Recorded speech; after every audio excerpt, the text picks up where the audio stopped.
Hi, everyone, and thank you for joining. My name is Yolanda Melico. I'm the project director for RDA. We're going to be getting started shortly. We're going to give it a couple more minutes to allow a few more people to join us, but we'll get started soon. Thank you.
Okay, I think we can get started now.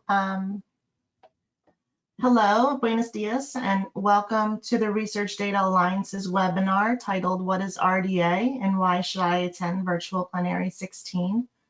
My name is Yolanda Melico, Project Director and Secretariat Member at RDA, and I'll be moderating today's webinar. Thank you so much for joining us. Prior to introducing our speakers, I first want to tell you that we do understand that many of you are fluent in Spanish. So although the majority of the webinar will be in English, we will be providing translated slides throughout the webinar using the chat window in the GoToWebinar control panel, which is right in the bottom of the control panel of the interface. Today, we are excited to provide you with information about RDA as an organization, how you can become more involved with us within your region, and why you should attend our upcoming virtual plenary in November, which was originally planned to take place in person in Costa Rica. We have several people here with us to share their insights with you about RDA.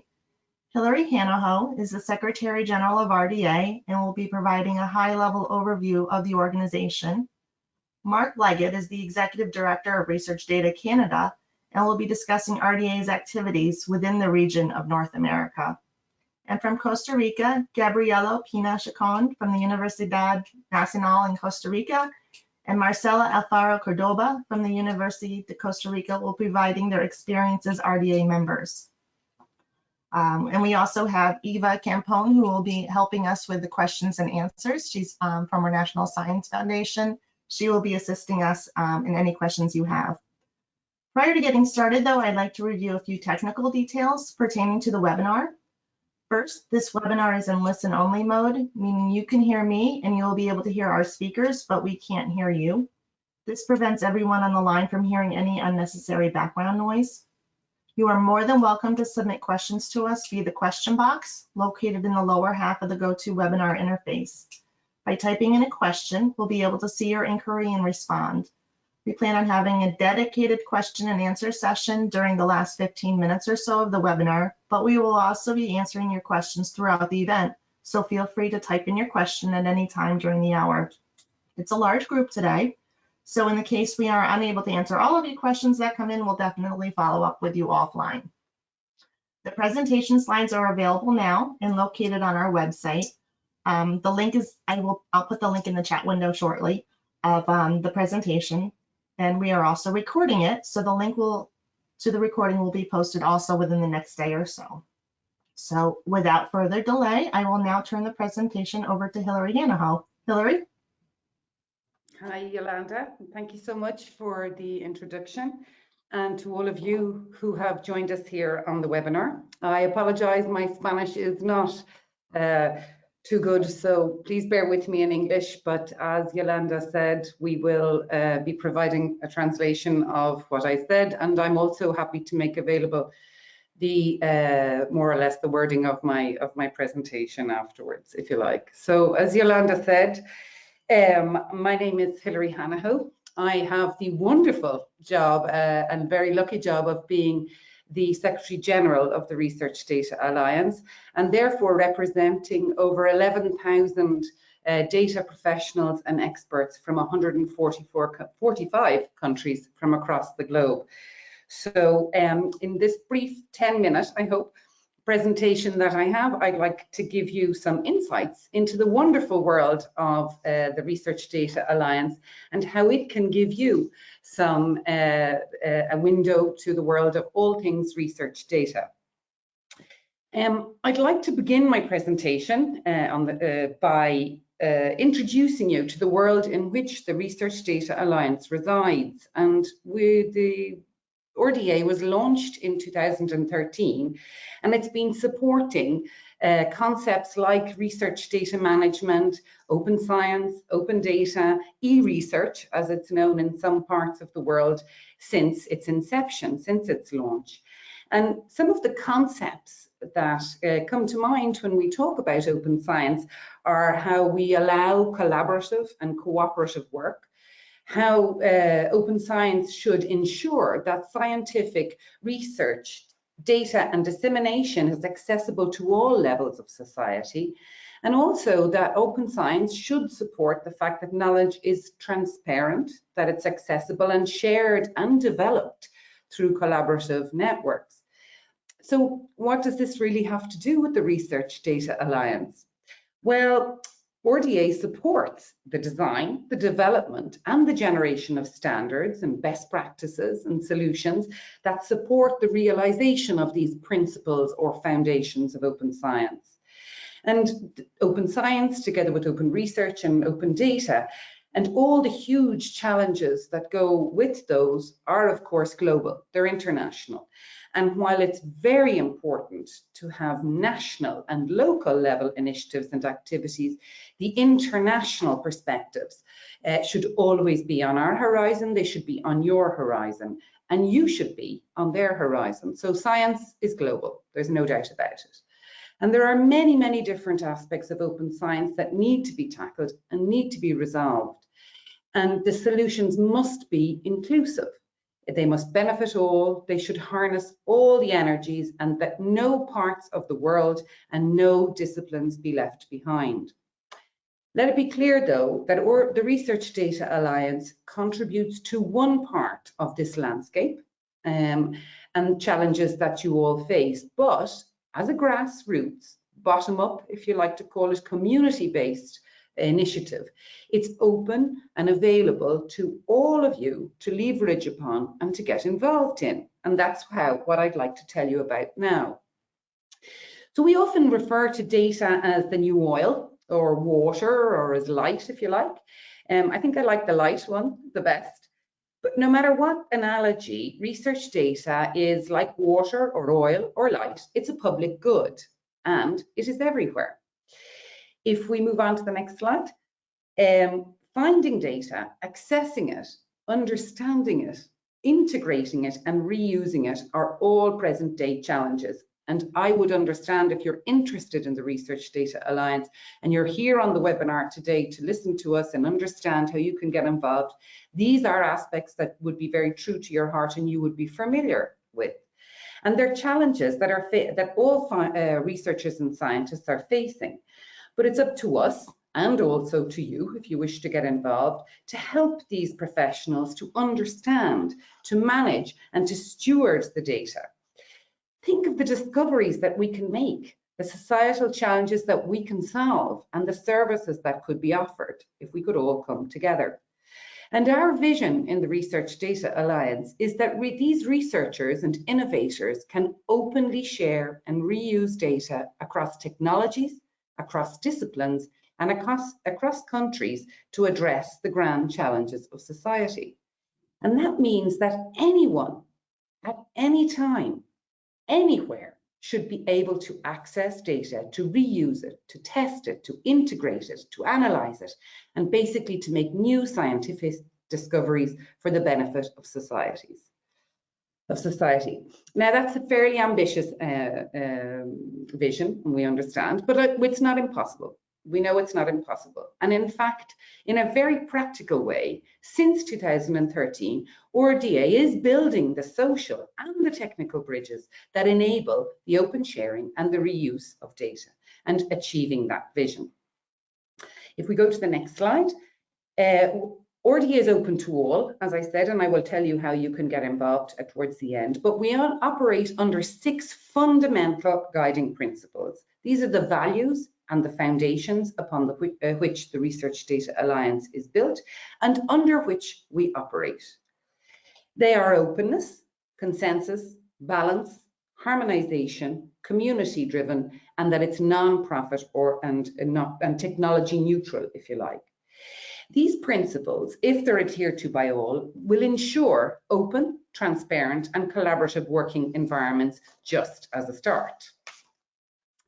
RDA is truly a global organization, and it was, if you go on to the next slide, it was conceived to allow data professionals, no matter where they are in the world, the opportunity to collaborate and cooperate virtually.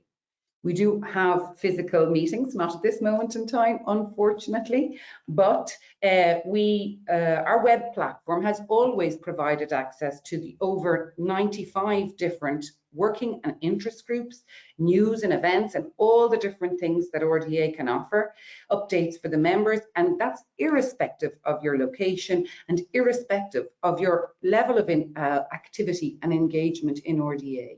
In other words, the web platform is a virtual collaboration and cooperation platform, and it is available for all to get involved in. There's an African, you can go on to the next slide, thank you. There is an African proverb that I like very much. I think it's a wonderful mantra for the Research Data Alliance, and it says that if you want to go fast, you can go alone, but if you want to go far, you go together. I personally am a big believer in collaboration and cooperation, and that we can work together to achieve amazing things. As I said at the very beginning, I'm very lucky because I represent an organization that actually does do that, and I'll show you some examples. And there are many, many initiatives that do this, and they do it from different perspectives. But working together in an open and transparent manner is our mandate, and it's also our duty to serve the community and to avoid reinvention of the wheel, to accelerate scientific discovery, and to achieve our vision of improving and reusing and openly reusing and sharing data. So who is the Research Data Alliance? I mean, who are the type of people that are involved in the Research Data Alliance, and what type of data professionals make up the community? So if we move on to the next slide, I'll just give you 2 slides about the statistics. So as I said, it's an international organization, and we're just over 11,000 members now from 145 different countries across the globe. As you can see, there's a rather large northern hemispheric contingent, and that's explained by the fact that 2 of our main funders since the launch are from, of course, the US and Europe, so they make up a large part of our membership. I'm really hoping that with today's webinar and with the virtual plenary that we will increase the Costa Rican and Central American membership and in RDA.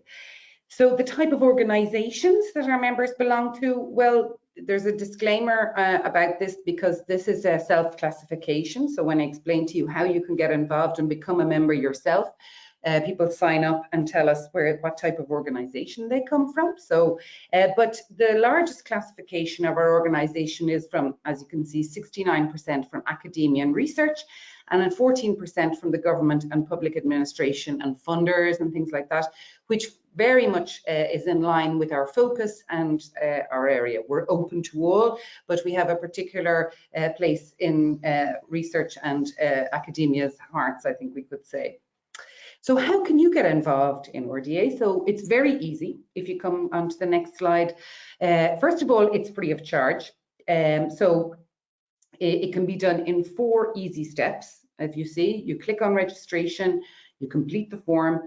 We ask you to adhere to the guiding principles that I explained to you before, and of course our code of conduct. You submit it, and then the Secretariat will approve the membership. That's we have an approval a manual moderation process to avoid spam.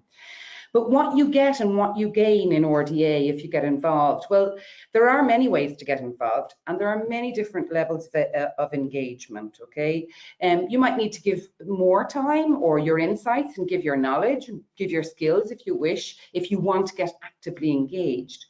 But you will gain knowledge and insights and expertise in return. You'll gain access to an international network of experts, of colleagues and peers, and of course access to solutions and expertise. You can give as much or as little as you want. That's up to you. RDA is open to all. So you may start softly and get involved and then move on and get actively engaged. So how would you get actively engaged? What do we do in the Research Data Alliance? Well, how we work together, if you go on to the next slide, is really what I call the heart of RDA. They're the working and the interest groups. We have 2 main mechanisms at the moment, and you can see the differences, if you like, between them. Working groups are more focused. They have a dedicated timing of about 12 to 18, sometimes 24 months. They focus on the development of concrete deliverables, standards, codes, and there's a very specific adoption plan as well. Then we have 37 working groups working on many different areas at the moment. And then interest groups, which they focus on a broader area of activity and focus, and it can be discipline specific, it can be also a technological area, but they have a much longer timeline because basically they discuss things, they come up with best practices, maybe guidelines, but also they come up with very specific ideas for working groups. Okay, so we have these 2 mechanisms, and in total there are 97 of them.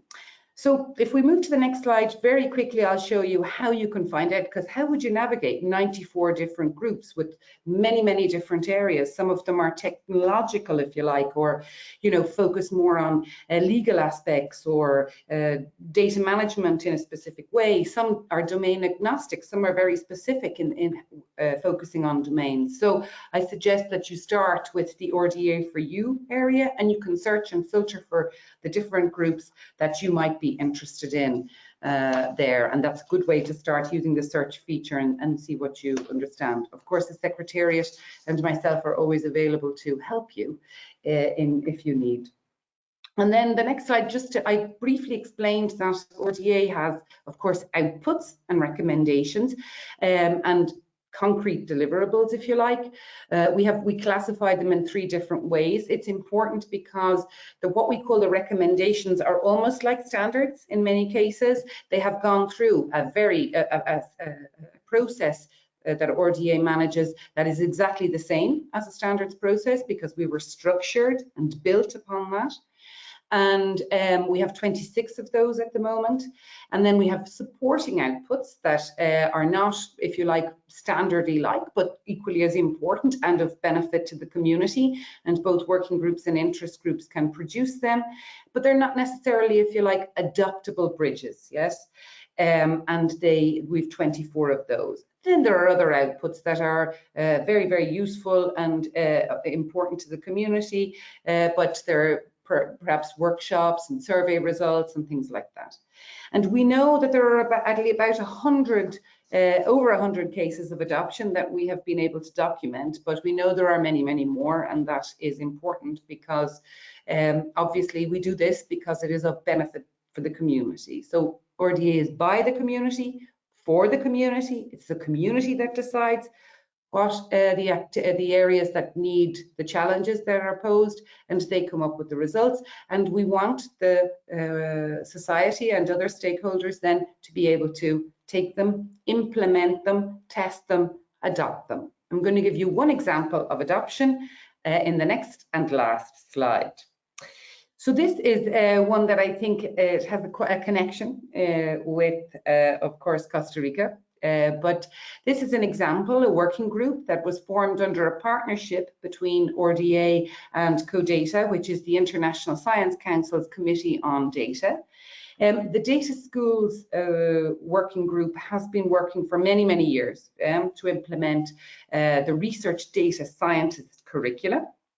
And as you can see from the slide, over 10 data schools have been organized so far, for which we estimate at least 450 students from 40 different countries have been trained or have taken part in these data schools. A very conservative estimate tells us that about $420,000 of voluntary teaching time has been deployed to provide these data schools and to develop the curriculum. And these schools continue deploying not just the research data scientist curriculum, but also the data steward curriculum, which is under development. And that, the research data scientist curricula, is available for reuse and redeployment by anybody. So the outputs are not just implemented, if you like, across the globe, but they're also available to all. And as I said, it's just one of the over 100 examples that we could give you of different outputs and how they've been taken up.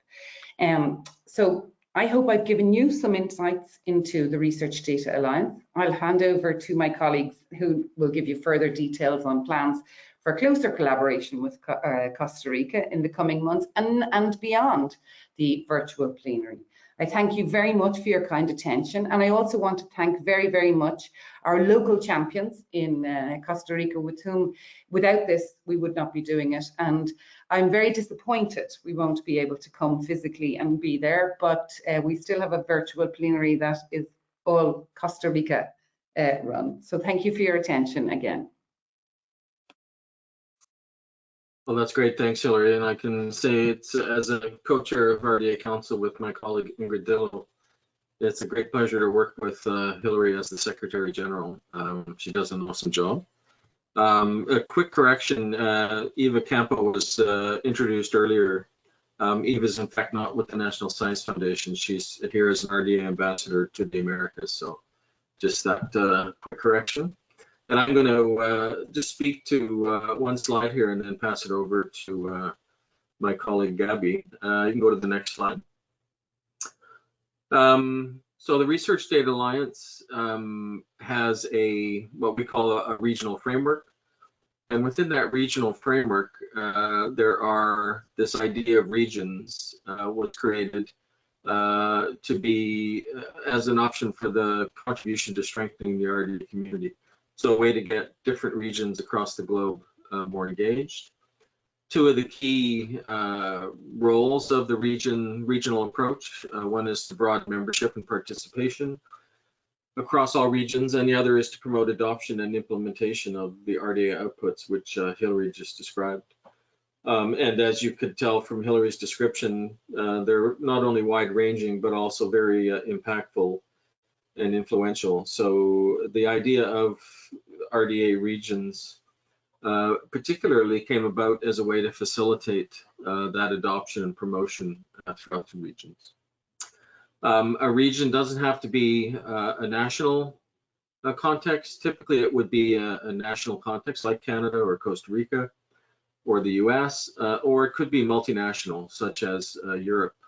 And there was also discussion of an Iberian region to represent Spanish-speaking countries. So there's a number of ways to think about the creation of regions within the RDA context.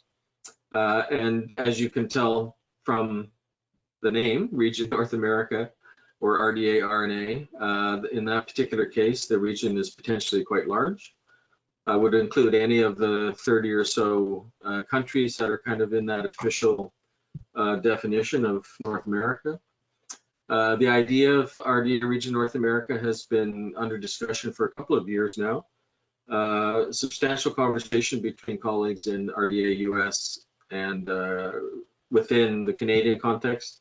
And as Research Data Canada, to a large degree, I represent the interests of RDA in the Canadian context.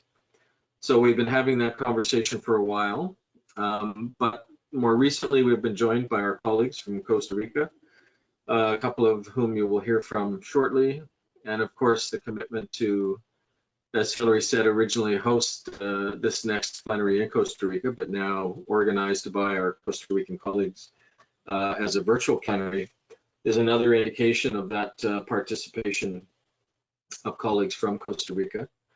We are planning to have a first virtual meeting of Rda Region North America and the representatives from the different countries in that North American context around the P16. So we would certainly encourage anybody on this call who's interested in working with colleagues in your national context and or representing your national membership and organizations within Region North America to get in touch with me. You can also get in touch with Gabby or Marcella, who you'll hear from in a couple of seconds. So yeah, we would like to hear from you. We're hoping that Rda Region North America will move forward in a robust fashion in the next 1 to 2 years as we put together the details of how an RDA RNA organization would be governed. So yes, all welcome. And with that, I'm pretty sure the next slide is over to Gabby. So over to you, Gabby. Yes, good morning. My name is, thank you, Mark, and thank you, Hilary and Yolanda.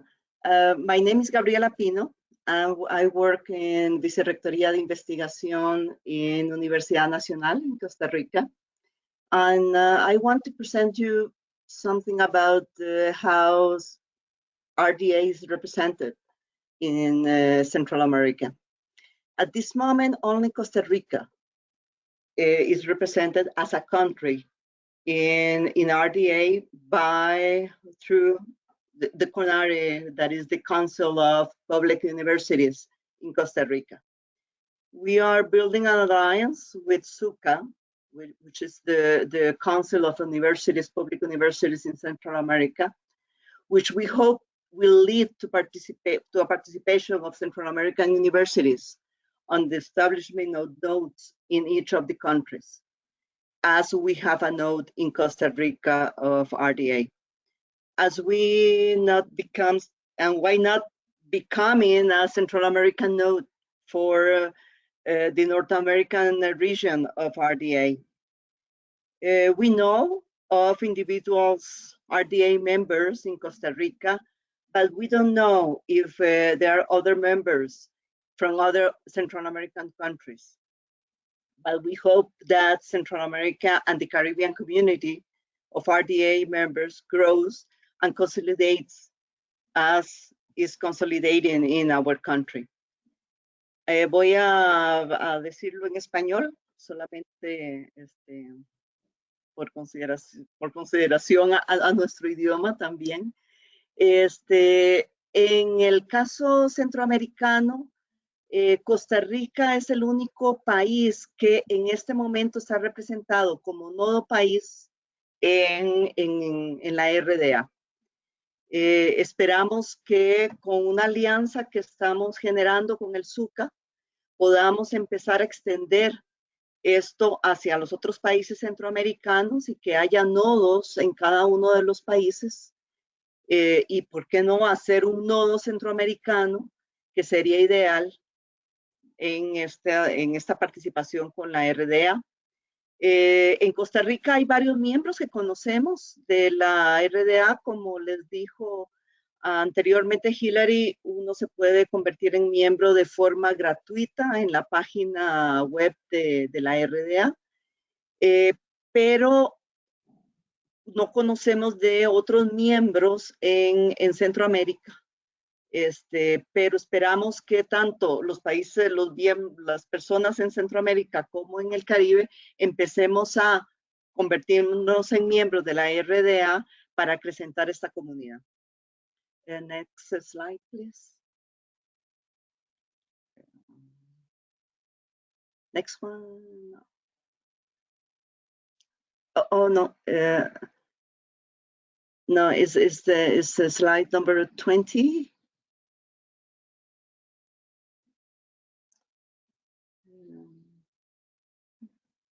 I think before, well, I don't know. And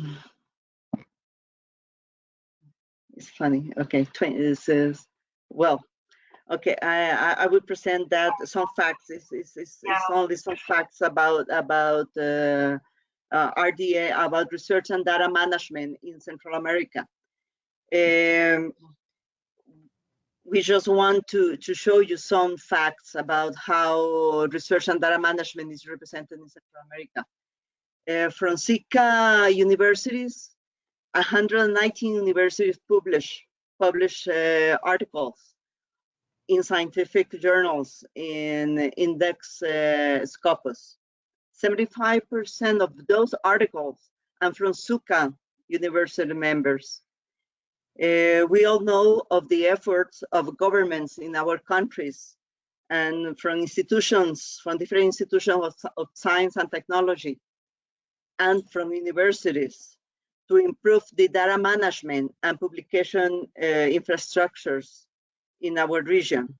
But we still have a long road to go.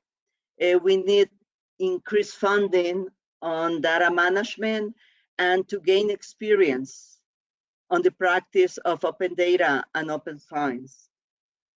En español, queríamos solamente entregarles algunos datos sobre la publicación y el trabajo que se hace en gestión de datos en América Central, ¿verdad? 119 universidades del SICA tienen artículos publicados en revistas científicas indexadas en Scopus. 75% de estas publicaciones son de universidades miembros del SUCA. Todos sabemos, en nuestros países hay instituciones que están tratando de generar gestión de datos y publicaciones y infraestructura para la publicación en ciencia y tecnología, incluyendo nuestras universidades, pero todavía tenemos mucho que hacer, todavía nos falta muchísimo dinero para poder generar buena infraestructura y especialmente requerimos generar mayor capacidad en gestión de datos y en creación de ciencia abierta. Muchas gracias. Thank you very much. Then I pass to Marcela, that is one of the Costa Ricans, a member of RDA. Thank you, Gabi, and thank you, Mark and Hilary. So I'm here to talk about two things. In the same way as Gabi, I'm going to say it in English and then in Spanish. The two things that I want to talk about is the opportunities for Central American countries or for Central American members if they become members of RDA, and also my personal experience as RDA member, because some of the things might sound, I reckon that the first time that you hear about RDA, you don't specifically understand how it works. So I want to tell you about my experience so you can learn how easy it is to get involved. The opportunities in specific about for members of Central America, it's having a voice inside RDA. As Hilary mentioned, there are a lot of outputs that are created, and most of them are created by working groups or interest groups that have members mostly from the Northern Hemisphere regions. So having a voice not only from Costa Rica, from Central America, but also from Latin America would allow us to include our perspectives, our own issues, and our own challenges into these outputs. The second one is building alliances with other RDA regions in the same way that we are trying to do with the North American region, Costa Rica being part of the North American region in RDA. That can be done not only between regions that are close together, but also regions that share certain contexts depending on the application of the data challenges. In this way, we can share research resources, we can build new capacities together, and we can improve research data management practices in the region. As most of you know, most of the data management practices along Latin America are either non-existent or in a really early stage. So we want to improve this part of our capacities. Another point is benefit from the RDA infrastructure and networks. There's a whole infrastructure created for what Hilary described, that it's collaborating among each other and sharing resources. And so these infrastructures are usually not easy to build.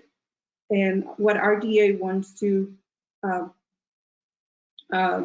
help is providing these infrastructures that are already there, and the networks, the connections with people that we might not meet in other contexts.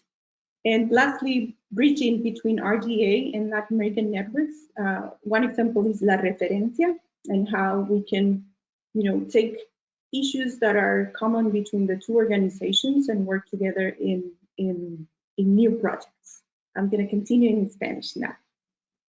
Okay. Las oportunidades para los miembros de RDA de Centroamérica y ojalá del Caribe son varios. Aquí resumimos algunos, 4 puntos específicamente. El primero, muy importante, es tener una voz dentro de RDA. ¿A qué me refiero con una voz? Pues que podemos ser parte de los grupos de trabajo, de los grupos de interés, y podemos contextualizar todos esos estándares que se discuten entre expertos con nuestras realidades. Hay muchas cosas que se hacen con la visión del hemisferio norte, ¿verdad? O con la visión de países con un poco más de recursos que los nuestros.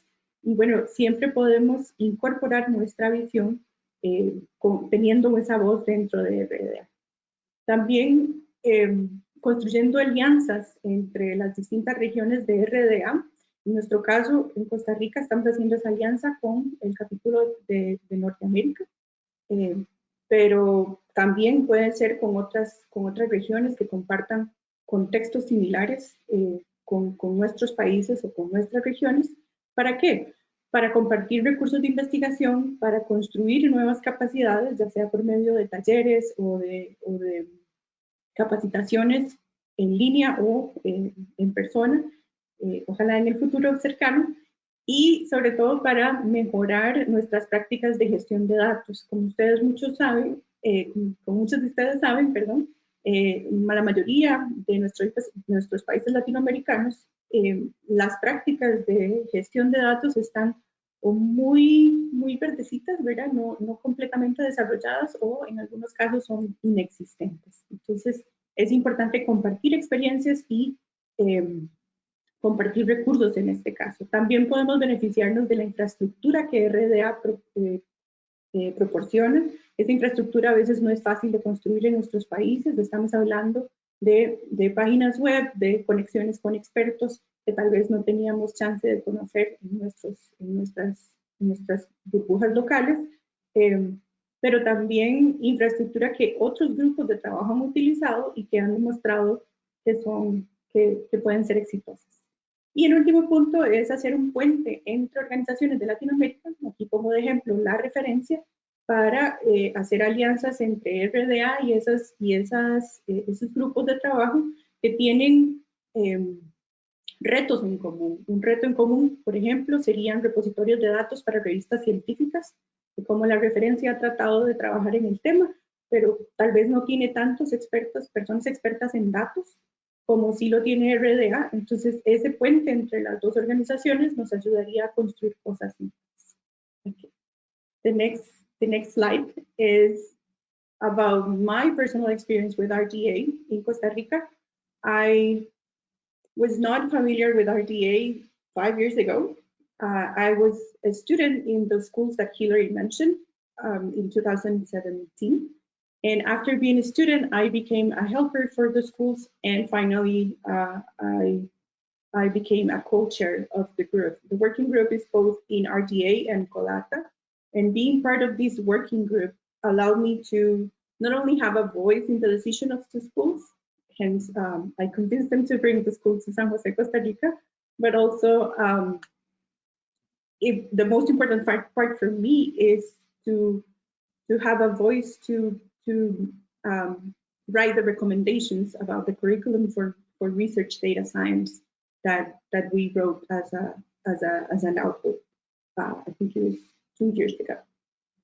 En español, mi experiencia personal en RDA, hace apenas 5 años yo no sabía mucho de RDA, pero en el 2017 fui estudiante de las escuelas que Hilary mencionó antes, las escuelas de datos, de ciencia, datos de investigación.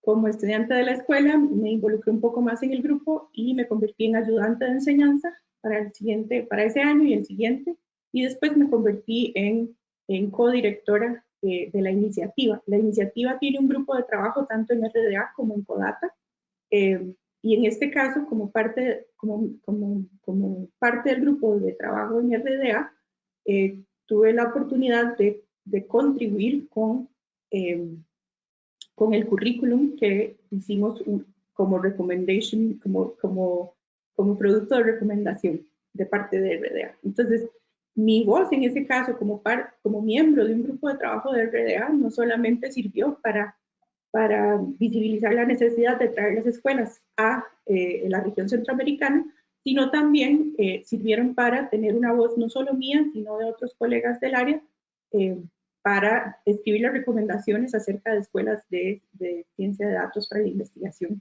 que Rda publicó. Okay. In the next slide, it's more of what happened after I was a part of this working group, and how meeting Gabi and people from UNA and people from CONARE help us build the path to become a country node.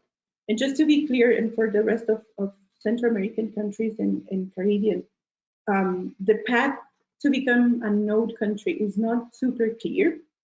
So we are trying to have a more clear path to share it with other countries, meaning that as soon as we get our official site as a country node, we will try to write it as a recommendation, or not as a recommendation output, but just as a document, a public document that other countries could use to also become a country node in Spanish.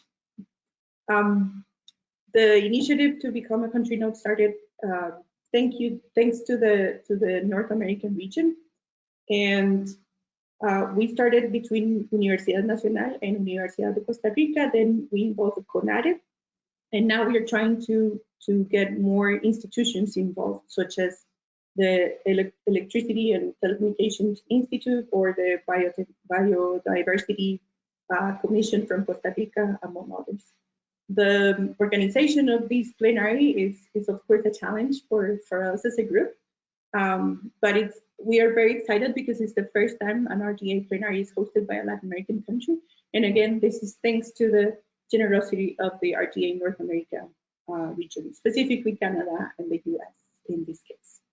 En español, nuestra experiencia como grupo para crear el nodo de Costa Rica, sí les tengo que decir que no es un camino claro todavía, no hay como paso 1, paso 2, paso 3 para convertirse en un nodo país, pero sí el primer paso es muy importante, es tener miembros inscritos en RDA, con el proceso que Hilary describió, que es gratis. Una vez que hay miembros, en el caso de Costa Rica, nosotros empezamos con 2 universidades públicas, la Universidad Nacional y la Universidad de Costa Rica, y después involucramos al Consejo Nacional de Rectores, que es nuestro consejo de universidades públicas, En esa etapa empezamos, una vez que teníamos el visto bueno del CONARE y específicamente de la subcomisión de conocimiento abierto como respaldo, entonces empezamos a tocar puertas en otras instituciones públicas de Costa Rica, como el Instituto Costarricense de Electricidad, como el CONAGEBIO, entre otras instituciones que, igual que las universidades, manejan muchos datos y que tienen la misma pregunta de cómo me conecto con otra gente que está haciendo algo similar en otras regiones del mundo. La organización de la plenaria ha sido, sin lugar a dudas, un reto para nosotros como grupo de trabajo, pero estamos muy contentas y muy orgullosas de que es la primera plenaria que se va a llevar a cabo en un país latinoamericano. Y sí tengo que decir que tanto la creación del nodo país como tener a la plenaria virtual en Costa Rica es gracias a la generosidad del grupo de Rda Norteamérica, específicamente Rda Estados Unidos y Rda Canadá. With that, I'm gonna give the microphone to Mark. I think he's gonna continue talking because we are mentioning the plenary, but you might wanna know what exactly that is. Mark is gonna explain that. Thank you. All right, thanks, Marcella. And listening to Marcella and Gabby reminds me what a wonderful language Spanish was. I had I could listen to it all day. I had an opportunity to listen to it as well when I traveled to Costa Rica last December with my colleague Leslie McIntosh Borelli, and we met with folks like Gabby and Marcella, so it was quite a pleasure to be there. Next slide. And Marcella, just as there's a note, I think the last question in the questions list is somebody asking for your email, so I thought I'd let you respond there. So what are RDA plenary meetings? They're organized every 6 months. They're very productive events. I've been going to RDA since the second meeting, and I missed 1 or 2, but they're incredibly energetic and productive meetings. They bring together a very unique community of data science professionals from quite a range of disciplines and domains, and just to see them in action in these meetings is quite something. The goal of these plenaries is to bring the community together virtually or in person to create tangible deliverables, a number of which you heard about from Hilary, with the ultimate goal of improving data sharing across disciplines, technologies, and countries. And as Hilary highlighted, the heart of these plenaries are those working meetings, typically of the RDA working groups and interest groups. Increasingly, we see members of the community using the birds of a feather opportunities to create initial conversations with RDA colleagues, and then eventually, typically, those will hive off into working groups and or interest groups. Another exciting aspect of the plenaries is the presentation of new outputs and adoption cases. There's always a plenary, i.e. non-competing part of the agenda where the outputs and adoption cases are presented. So it's always fascinating to see that energetic work result in these final outputs and adoption cases. Next slide. And I should have said, Marcella or Gabby, if I say something that begs a correction or response in Spanish, then just push me aside visually and feel free to jump in and say something. The last 2 plenaries, plenary 14 was the last fully in-person plenary in Helsinki in Finland, just about a year ago. 60 working interest in birds of a feather sessions. 15 co-located meetings, so at any point in time there were up to 15 separate conversations happening across a beautiful campus in Helsinki. It was in the fall, which of course for me living in Canada had the beautiful colors changing of the leaves, so it was a beautiful place to meet. Over 500 attendees, which is a common number for the plenaries. They typically go from just under 500 up to 800 or more. The most recent plenary, which was due to be held in person in Melbourne, was a virtual plenary, P15. held just this past March. So it was canceled pretty much right at that point where a lot of the countries started to restrict travel. It was right on the cusp there. So it was unfortunate, but having said that, there were 70 working interest in birds of a feather groups, many keynote speakers, and a similar attendance. In fact, I think there was even more attending the virtual than in the previous face-to-face one. Next slide. So the I think Hilary touched on a couple of these, but maybe just to highlight a couple of the topics that may be of interest to colleagues on this call and those that aren't on the call from the Central American context. The Data Policy Framework for Scientific Journals and Policies has a fascinating output to kind of a matrix that would allow journal publishers to kind of decide where they want to sit currently and how they would evolve in terms of requiring or encouraging data deposit with journal articles. Very stellar work. One of I think one of the ones that I certainly highlight. And then the one that both Hilary and Marcella referred to in the Code Data RDA schools. That's a very substantial and energetic team of people that are putting together these schools. I know Canada has been working on trying to get a train-the-trainer type approach using the Code Data RDA schools.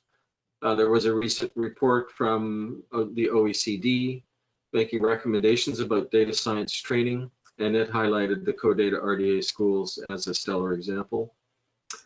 Recommendations for data repositories. The Data Discovery Paradigms Interest Group has, again, a very detailed and awesome matrix of ways that individuals from different stakeholder groups would come in to discover research data.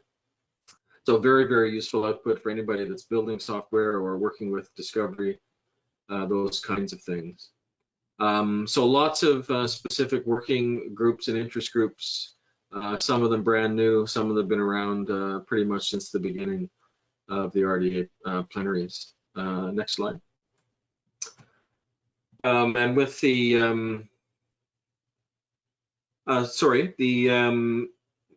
one thing with the plenaries is they can seem a little bit overwhelming with all the meetings and multiple days with many concurrent sessions. So here's just a few suggestions in terms of identifying your area of interest and then going down through the detailed agenda, checking off the existing groups that are of interest to you.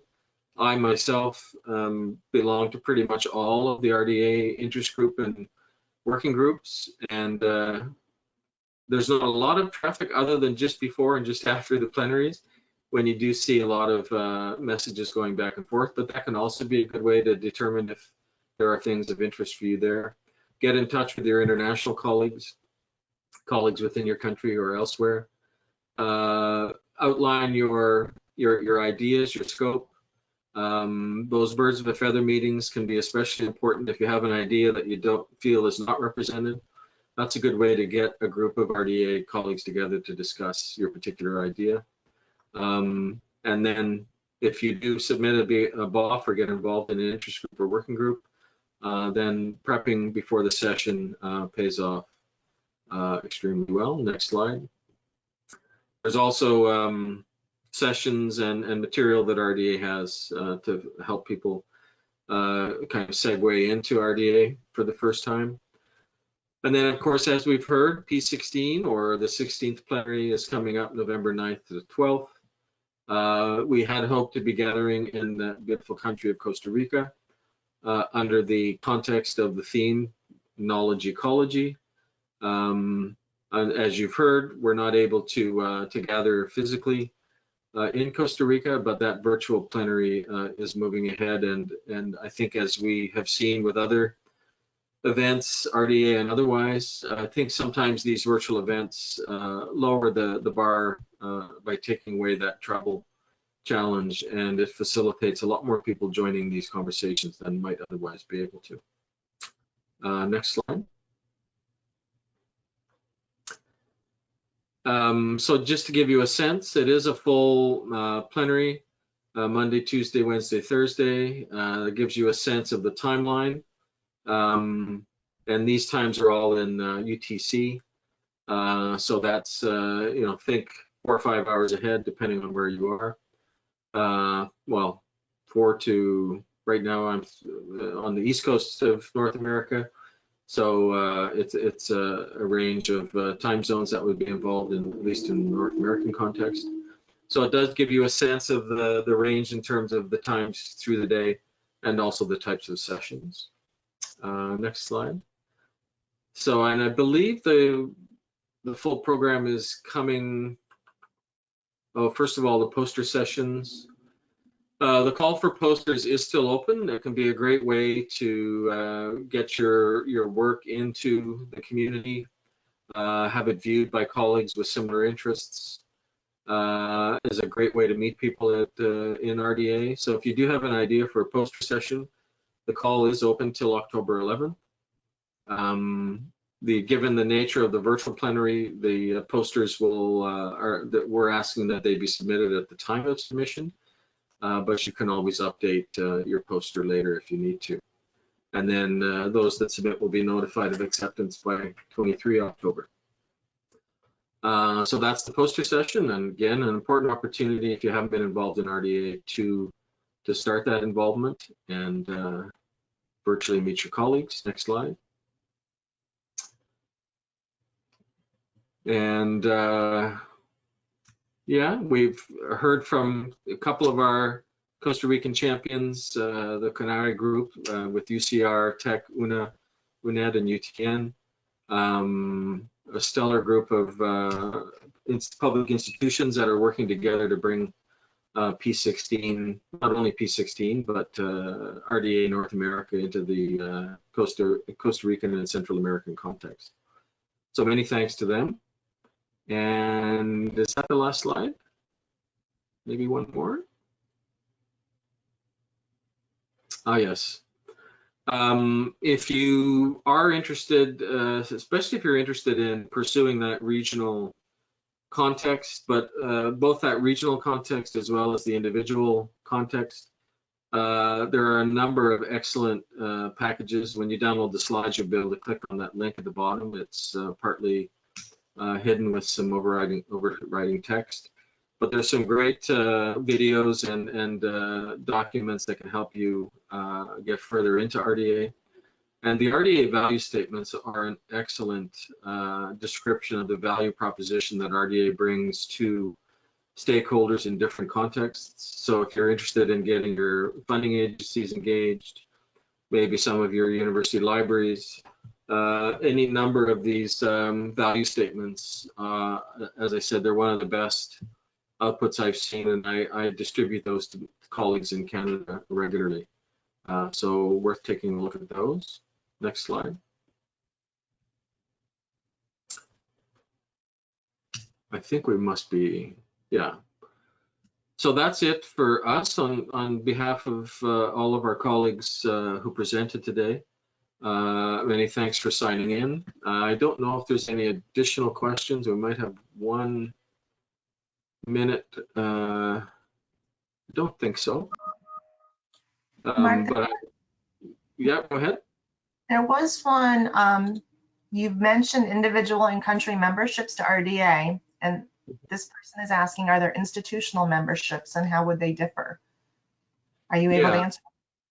Yeah, sure. There's RDA has a very important body within its governance structure, the Organizational Assembly, or OA. And the Organizational Assembly is exactly that. It's an opportunity for organizations to become members of RDA. And the Organizational Assembly is the body that brings those organizational members together to discuss RDA and discuss organizational interests. There's an organizational advisory board, which is the governance body that kind of facilitates the discussion and the work of the organizations that are part of that organizational assembly. There's more information on the OA or organizational assembly on the RDA website, and I'm happy myself or Hilary or just reaching out to inquiries@rd-alliance.org. If you have questions about becoming an organizational member, we would be happy to facilitate that. Thank you. Can I? Yolanda, to you to close up then. Marcella, did you want to say something? Yeah, just one detail, because there was a question about the language of the plenary. So I want to clarify, if I may, in this last minute. Sure. Absolutely. Okay, thank you. The plenary is going to be, the official language is English, but there's going to be a couple of keynotes in Spanish with live translation. So, and in the same way, all the keynotes in English will have live translations to Spanish. I'm going to say this in Spanish now.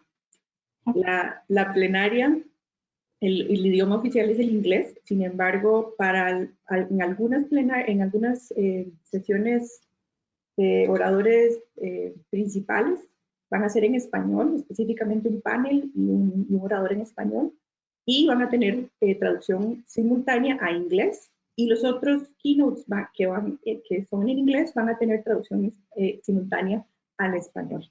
Sí, creo que con eso contesto la pregunta. Thank you, Yolanda. Yes, and registration will be opening up in the next couple of weeks. So we will update you all when that does happen. And the program, I saw a question on the program as well. We're finalizing the timeline for all of the breakout sessions. So once that's available, we'll be sure to communicate that out. But just follow our Twitter, follow our website, but we'll also be in touch with you as well. Hilary, I know you're still on the line. Is there anything else you'd like to add before we end for the day?